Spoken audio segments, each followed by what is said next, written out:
इरार से ज्यादा मार है कि महागठबंधन से जहां महागठबंधन है।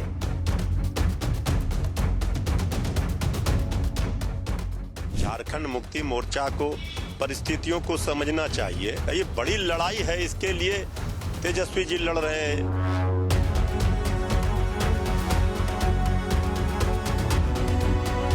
जो गठबंधन है उसमें जो है वो इस चुनावी रण में रणबांकुरों से ज्यादा रणछोड़ बहादुरों का जलवा दिखाई पड़ रहा है। अगर इंडिया अलायंस का दबाव न होता तो जेल में हेमंत सोरेन जी गए तो जेल से निकल न पाते।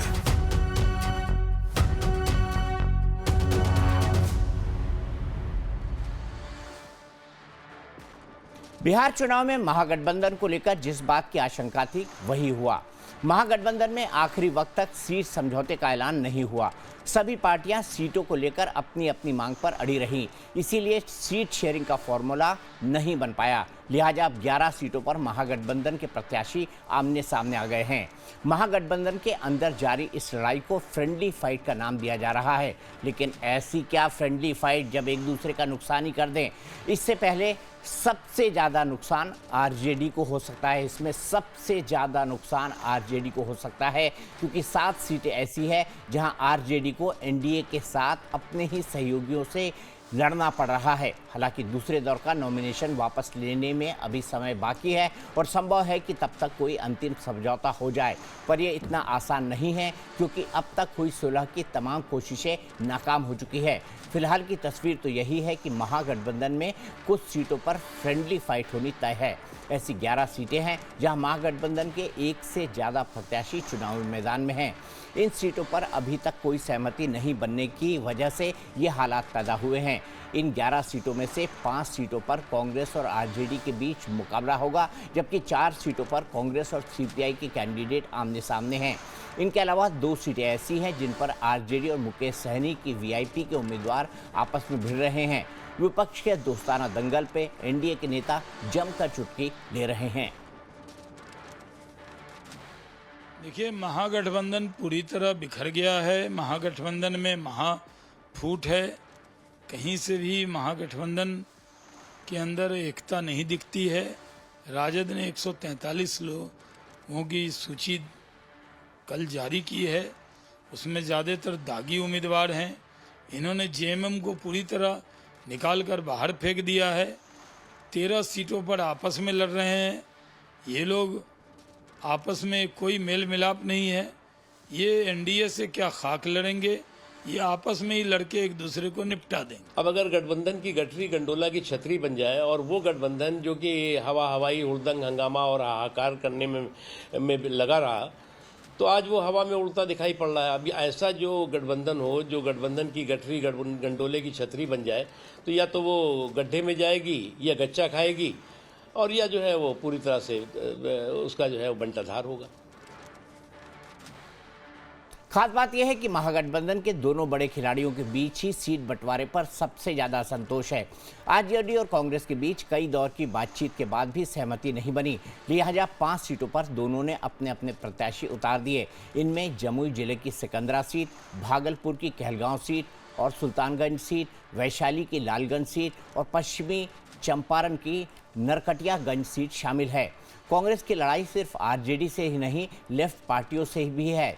बेगूसराय की बछवाड़ा सीट, रोहतास की करगहर सीट, नालंदा की बिहार शरीफ सीट और वैशाली की राजापाकर सीट पर कांग्रेस के साथ सीपीआई ने भी अपने प्रत्याशी खड़े कर दिए हैं। इसीलिए लड़ाई और उलझ गई है। और तो और सीट शेयरिंग पर अंतिम समय तक नाराजगी के बाद माने मुकेश सहनी की वीआईपी भी इस लड़ाई में शामिल है।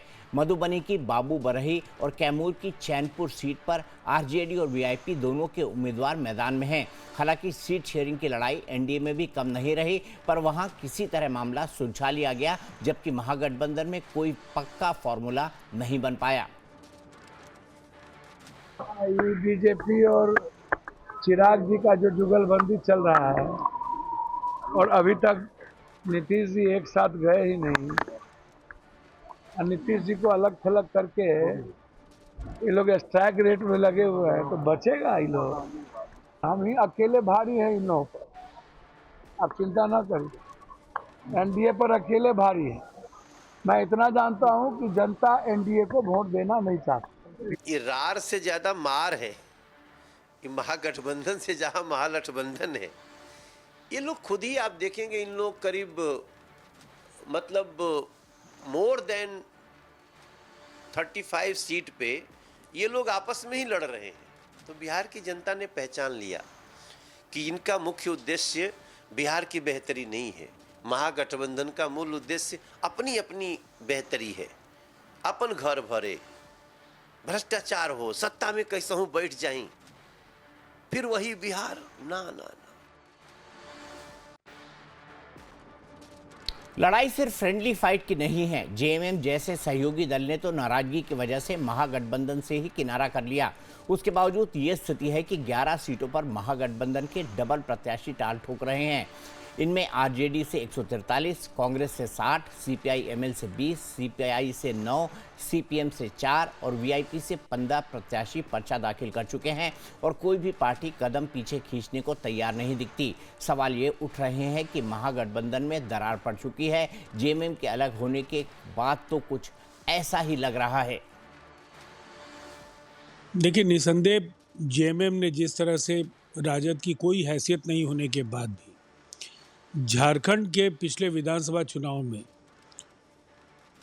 आरजेडी को सीटें मिली और बिहार में उन्हें ये उम्मीद थी कि उसी गठबंधन धर्म का निर्वहन आरजेडी के नेता तेजस्वी यादव करेंगे। लेकिन जिस तरीके से ठेंगा दिखाने का काम तेजस्वी यादव ने किया है, झारखंड के गठबंधन पर भी उसका असर पड़ेगा। दूसरी तरफ महागठबंधन का दावा है कि सीट को लेकर कोई झगड़ा नहीं है और जो विवाद है उसे भी जल्द सुलझा लिया जाएगा। लेकिन जेएमएम को लेकर महागठबंधन के नेताओं के पास भी कोई ठोस जवाब नहीं है। झारखंड मुक्ति मोर्चा को परिस्थितियों को समझना चाहिए और मजबूरी को भी समझना चाहिए। ये बड़ी लड़ाई है, इसके लिए तेजस्वी जी लड़ रहे हैं। महागठबंधन मजबूत होगा तो झारखंड मुक्ति मोर्चा को भी इसका लाभ होगा, कांग्रेस पार्टी को भी लाभ होगा। केंद्र में सब लोग मिलजुल कर मजबूती से इस गरीब विरोधी, जन विरोधी सरकार को उखाड़ फेंकेंगे दिल्ली तक। देखिए, ऐसा है, उनको ऐसा नहीं करना चाहिए। अगर इंडिया अलायंस का दबाव न होता तो जेल में हेमंत सोरेन जी गए तो जेल से निकल न पाते। झारखंड में अपने मनमानी उन्होंने टिकट बांटा, कांग्रेस कुछ ही सिमट रही। कांग्रेस ने तो इस तरह का नहीं किया, चूंकि कांग्रेस को लग रहा है संविधान बचाना ज्यादा जरूरी है, रिजर्वेशन आदिवासियों के लिए ज्यादा बचाना जरूरी है। एनडीए में जेडीयू ने अपने कैंडिडेट उतार दिए एलजेपी के खिलाफ, तो वो नहीं है। एक तरफ महागठबंधन में सीटों को लेकर लड़ाई छिड़ी है तो दूसरी ओर एनडीए के नेता पूरे दमखम के साथ प्रचार युद्ध में उतर चुके हैं। मुख्यमंत्री नीतीश कुमार ने आज चुनाव प्रचार का आगाज करते हुए विपक्ष पर जमकर हमला बोला। हालांकि मुजफ्फरपुर में चुनाव प्रचार के दौरान अजीब वाकया हुआ। वहां बीजेपी की कैंडिडेट रमा निषाद का चुनाव प्रचार करने पहुंचे नीतीश कुमार ने मंच पर अचानक आगे बढ़कर रमा निषाद को माला पहना दी। हालांकि इस दौरान सांसद संजय झा ने नीतीश कुमार को रोकने की कोशिश की, लेकिन वो नहीं माने और रमा निषाद को आगे बढ़कर माला पहना दी। आप करिए, लाइए ला।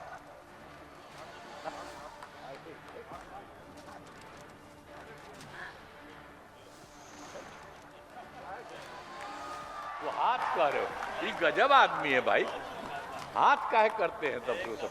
तो इसीलिए हम तो कहेंगे कि जिताइए, तो जिताइएगा ना।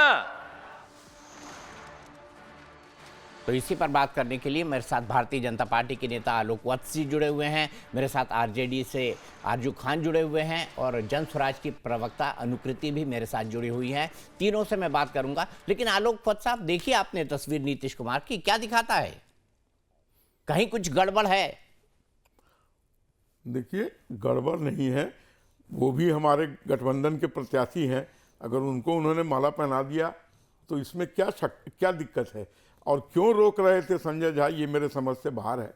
जब आप किसी के- परंपरागत तौर पर महिलाओं को माला कहाँ पहनाती है? कोई महिलाओं पुरुष के नहीं हाथ पहनाता में माला भाई। दिया जाता है, लेकिन look at the age difference, वो कितनी यंग है और वो उनके पिता तुल्य हैं। अगर माला पहना दिया तो इसमें कोई ऐसी बात, कुछ ऐसा इससे इन्फर नहीं करना चाहिए जैसा उन्होंने कोई गलत काम कर दिया हो।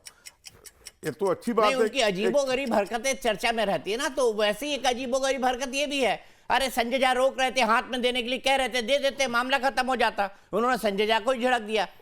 अब देखिए, ये तो उनकी अपनी सोच थी कि वो उन्हें पुत्रीवत मान के उन्होंने गले में डालना चाहा।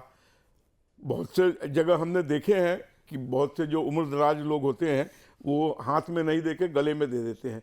लेकिन खैर, पॉलिटिक्स में इस तरीके की जब चीज़ें हो जाती हैं तो उससे तो बहुत सी कयास लगना चालू हो जाता है। वही हो रहा है।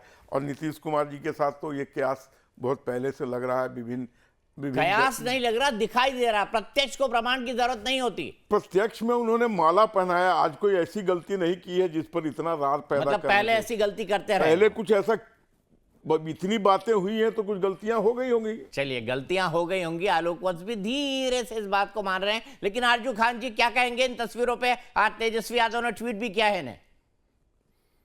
देखिए, हमें कोई हैरत नहीं है, कोई नई बात नहीं है। वो कभी महिलाओं को पकड़ लेते हैं, कभी गले लगाने की कोशिश करते हैं, कभी आदरणीय नरेंद्र मोदी जी के या बिहार के जितने भी अफसर हैं उसके पैर पकड़ने लगते हैं। और आज इस महिला को जिस तरीके से वो माला पहनाने की कोशिश कर रहे थे, जबकि हमारी संस्कृति में महिलाओं को माला पहनाने का नहीं है, प्रथा नहीं है। अगर वो ऐसी कोशिश कर रहे थे और उसी चीज को संजय झा जी रोकना चाहते थे, लेकिन उसके बाद भी वो उनकी नहीं सुनते हैं और वो अपना जो करना था वो कर देते हैं। हम यही कहना चाहते हैं कि बिहार के मुख्यमंत्री जी जिस तरीके से अचेत अवस्था में हैं, जिस तरीके से संजय झा हुए, लल्लन सिंह जी हुए, अब भारतीय जनता पार्टी के हाथों को मजबूत कर रहे हैं, अगर वो वाकई में स्वस्थ होते तो शायद ऐसा नहीं होने को देखने को मिलता। और जिस तरीके से विधानसभा के अंदर महिलाओं के ऊपर अभद्र टिप्पणियां की, उस वक्त में भारतीय जनता पार्टी हमारे अपोजिशन में थी, सत्ता से बाहर थी। किस तरीके का उन लोगों ने काम नहीं किया, उनके खिलाफ प्रोटेस्ट किया। आपने भी तो उन अभद्र टिप्पणियों के खिलाफ कुछ नहीं बोला। आप तो सरकार में थे नीतीश कुमार जी के साथ। मतलब मीठा मीठा गप कड़वा कड़वा थू थू, ये गजब बात है आरजू भाई। नहीं, हमने उनको जो है, कोई हमसे अगर ऐसी प्रतिक्रिया लेता तो हम जरूर ये कहते हैं, लेकिन ऐसी प्रतिक्रिया हमारे सामने से नहीं गुजरी है। इसकी वजह से हम लोगों ने कुछ नहीं कहा, लेकिन हम लोगों ने बार बार ये कहा कि मुख्यमंत्री बिहार प्रदेश के अचेत है और ये अचेत होने का ही कारण है। बिहार के मुख्यमंत्री जी अब मुझे एक बात बताइए, आपस में क्यों लड़ रहे हैं आप? ये भी बता दीजिए, आपस में क्यों लड़ रहे हैं? दोस्ती में सर, मोहब्बत में जाहिर सी बात है रार भी हो जाती है, मोहब्बत में क्या एक दूसरे का गला काटा जाता है? ये भी बता दीजिए। नहीं, हम गला मोहब्बत में क्या एक दूसरे का गला काटा जाता है? एक दूसरे के वोट काटे जाते हैं, किसी की जीत की संभावना को खत्म किया जाता है?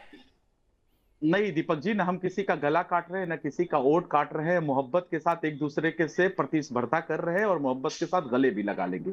ये हमारी रणनीति का एक हिस्सा है। वो रणनीति का हिस्सा आपको कुछ ही दिनों के बाद दिख जाएगा कि हमारा क्या था। फिसल गए तो हरा नहीं, फिसल गए हैं, गड़बड़ी हो गई है तो रणनीति का हिस्सा बता दिया आपने। क्या मोहब्बत का बात कर रहे हैं? ना हम उछले हैं, ना फिसले हैं, ना हम उछले हैं। हम जहां हैं हम वही हैं। बिहार की जनता के लिए हम लड़ाई लड़ रहे हैं। आलोक वंश क्या कहेंगे इस फ्रेंडली फाइट पर जो 11 जगहों पर हो रही है? आरजू भाई को यही समझाना चाहूंगा, पुराने प्रखर वक्ता हैं, कि इस बार इनकी गाड़ी फंस गई है तो ये किसी तरीके से उसको निकालने की कवायद कर रहे हैं। Fight is fight and everything is fair in love and war is politics is like a diluted war. तो जब आप लड़ ही रहे हैं एक दूसरे के खिलाफ, एक दूसरे का गड्ढा खोद रहे हैं, तो उसमें फ्रेंडली क्या है? क्या दिन में ये लड़ेंगे और रात में इकट्ठे जाके एक ही बेड शेयर कर लेंगे? What is friendly fight? बताइए, फ्रेंडली फाइट क्या है आरजू जी? बताइए जरा। दिन में लड़ेंगे और रात में एक साथ होंगे? एकदम हम साथ में होंगे, कहीं कोई परेशानी नहीं है। पर दिन में लड़ेंगे जरूर। जाहिर सी बात है ना, जहां मोहब्बत होती है ये बड़ा अजीबोगरीब, हर चीज आप अजीबोगरीब पेश कर रहे हैं। ये पहली बार मैं बिहार के नहीं, हिंदुस्तान के चुनाव में देख रहा हूं कि मुख्यमंत्री का पता नहीं और एक आदमी घूम घूम के अपने को डिप्टी चीफ मिनिस्टर घोषित कर रहा है। बता दिया ये पहली बार अमित शाह जी ने बता दिया क्या देख रहा हूं। नीतीश कुमार मुख्यमंत्री होंगे? मैंने भी बहुत राजनीति को नजदीक से देखा। अमित शाह जी ने बता दिया क्या मुख्यमंत्री होंगे नीतीश कुमार जी? बताइए ना, कभी बोले आपने कितने मंच साझा किए नीतीश कुमार जी के साथ? बता दीजिए प्लेटफॉर्म पे क्या रहा है? एक के ऊपर एक नहीं। आरजू जी अपनी बात कंप्लीट करिए, फिर मैं अनुकृति के पास जाऊंगा। मैं पूछ रहा हूं कि क्या आदरणीय अमित शाह जी ने घोषित कर दिया क्या कि वही मुख्यमंत्री होंगे? ये भी जरा सा बता देंगे। लेकिन मुझे तो बंदे ने तो नजर घोषित नहीं आ रहा कर है। दिया है कि मैं अगला उप मुख्यमंत्री हूँ। और मुख्यमंत्री नहीं का पता साहब, आप नहीं है। मेरे ऊपर उंगली, मुख्यमंत्री का पता नहीं है, उप मुख्यमंत्री। वाह, सूरज को बिहार प्रदेश में सूरज इतना को चिराग हास्यास्पद दिखाने की लोकतंत्र नहीं को मत चर्चा होती बनाइए। है। आरजू भाई, यहाँ ये मेरा तेजस्वी आपसे जी अनुरोध है। मुख्यमंत्री होंगे, घबराने की जरूरत नहीं है वत्स जी, भगवान घबराने करे की हो, जरूरत नहीं है। आपके लेकिन आदरणीय मंसूबे अमित शाह जी से फले कहलवाइए फूले, लेकिन कि ऐसा वो कभी शिंदे नहीं तो नहीं देखा बनेंगे मैंने। ना, वो शिवराज इतना चौहान तो नहीं बनेंगे ना, आप घृणात्मक उनसे कहलवाइए ना पहलू वत्स नहीं जी। देखा। अरे आपने 15 सीट कितना का साथ आदमी किया अपने है, को आप लोगों ने मुख्यमंत्री कितना घोषित साथ करता रैलियां फिर रहा है। निकाली है, जरा ये भी बता दीपक दीजिए ना चौरसिया हमको। जी जैसे इन लोगों 5 के दिनों के बहुत अंदर कॉन्क्लेव हुए हैं, मैंने देखा हर कॉन्क्लेव में आके कह रहा है कि अगला उप मुख्यमंत्री बनूंगा। वत्स जी, कोई नहीं उसके बारे में बोल रहा है कि ये गलत बोल रहा है। क्यों चिराग पासवान ने नहीं कहा कि यहाँ पे वांट खुला हुआ है, और उसी के तहत तो ये बात कर रहे हैं। वो गार्डेड उन्होंने वर्ड्स कहा हैं। ना कि बहुत सारे गार्डेड वांट वर्ड्स हैं। हैं। भूल हर गए आदमी क्या? मनता तो आप रखता है कहिए चीफ कि आप मिनिस्टर धोखा बनने देने की। वाले हैं। लेकिन ये तो आप कहिए घूम घूम धोखा के देने वाले ओपनली कह रहे हैं, आप कहिए पब्लिक कि में आपका बोल रहे चरित्र हैं। जो है वो दागदार और ये भी कह रहे हैं कि 23 तारीख को आपका चरित्र दागदार है। महागठबंधन की एक प्रेस कॉन्फ्रेंस होगी जिसमें डिक्लेयर हो जाएगा कि वो मुख्यमंत्री बनने वाले हैं। ऐसा होने जा रहा है। आने वाला वक्त बताएगा सर, आने वाला वक्त बताएगा। चलिए, बहुत अनुराग पॉजिटिव जी, वे में आप जा रहे हैं, मोहब्बत का बहुत फाइट होगा, पॉजिटिव वे में आने जा वाला रहे वक्त हैं। बताएगा। इनसे पूछिए, ये सब चीजें इनसे पूछिए अनर्गल अमित शाह बातें जी ने मत कह बोलिए। दिया क्या? Be straight to the इनसे point। पूछिए ना वत्स ठीक है। जी। अरे ठीक है। वत्स जी बताइए ना, अमित शाह जी ने डिक्लेयर कर दिया क्या? नहीं ये किया है। गड्ढे में कहाँ गड्ढे कह में रहे हैं कुदाने declare वाले हैं किया है? नीतीश कुमार जी को, संजय झा की और ललन सिंह जी को पूरी तरह से अपने पाले में आपने कर लिया है। चिराग पासवान तो स्वघोषित हनुमान नहीं है, और स्वघोषित चेला तो है चलिए, ही, हमने जितना नाम कर लिया लीजिए। है। आप धोखा राहुल दीजिएगा गांधी को क्या? अपने पाले में नहीं कर पाए, अपना रिकॉर्ड इसलिए बरकरार उन्होंने आपके रखिएगा क्या चीफ साहब? भारतीय मिनिस्टरशिप जनता पर मोहर पार्टी नहीं का लगाई है। रिकॉर्ड बरकरार रखिएगा क्या? हमने तो धोखा कर लिया देने ना, वाले? तो अच्छी बात है ना। नहीं हमने नहीं, आप अपने को मजबूत कर अरे लिया। आपने ठीक है, कहा चलिए किया, यही रुकते हैं। आप मैं कर सीधे दीजिए ना अनुकृति के पास कि चलूंगा। मुख्यमंत्री वही बनेंगे। अनुकृति, महागठबंधन में इस कॉन्ट्रडिक्शन को लेकर आप क्या कहेंगी, और एनडीए की तैयारियों पर क्या कहेंगी? क्योंकि एनडीए लग रहा है कि अपने कैंपेन में एक कदम आगे बढ़ चुका है। एनडीए तो पहले तो मैं आप सबको प्रणाम करती हूँ। मुझे ऐसा आरजू भाई से तो मैं मिल चुकी हूँ कार्ड डिबेट्स में। आलोक वत्स जी, अगर ये वही आलोक वत्स जी हैं जो दिल्ली बेस्ड हैं, और इन्होंने एक बहुत, मैं इनकी मुरीद हो गई थी कि इनका स्टेटमेंट सुन के, जब इन्होंने आज से 2-3 साल पहले की बात है कहा था कि एक प्राइम मिनिस्टर मोदी ने बहुत ज्यादा खराब टिप्पणी दे दी है एंटी मुस्लिम, और ऐसा नहीं करना चाहिए, ये निम्न स्तरीय बातें नहीं करनी चाहिए मुस्लिमों के खिलाफ। अगर ये वही आलोक वत्स जी हैं तो मैं इनको थैंक यू बोलती हूँ, क्योंकि बीजेपी के अंदर इस तरह से डिसएग्री करके अपनी बात कहने के लिए बहुत कलेजा चाहिए। So I am very very thankful कि आपने ऐसी बात अगर कही थी, आप वही हैं, सो थैंक यू। और जहां तक दीपक जी बीजेपी की तैयारी का सवाल है, तो ऑपरेशन लोटस तो शुरू हो चुका है बिहार में। हमारे 3 लोगों को जिस तरीके से उस खबर पे अनुकृति जी, पहले महागठबंधन, उसी खबर पे आऊंगा मैं, लेकिन पहले महागठबंधन के बारे में बता दीजिए, फिर मैं उसी खबर से शुरुआत करूंगा। महागठबंधन तो देखिए, बशीर बद्र साहब का तो शेर है ना कि दुश्मनी जमकर करो, लेकिन इतनी गुंजाइश छोड़ देना कि जब हम दोस्त हों, मैं ट्रांसलेट कर रही हूँ, जब दोस्त हो तो शर्मिंदा ना हो।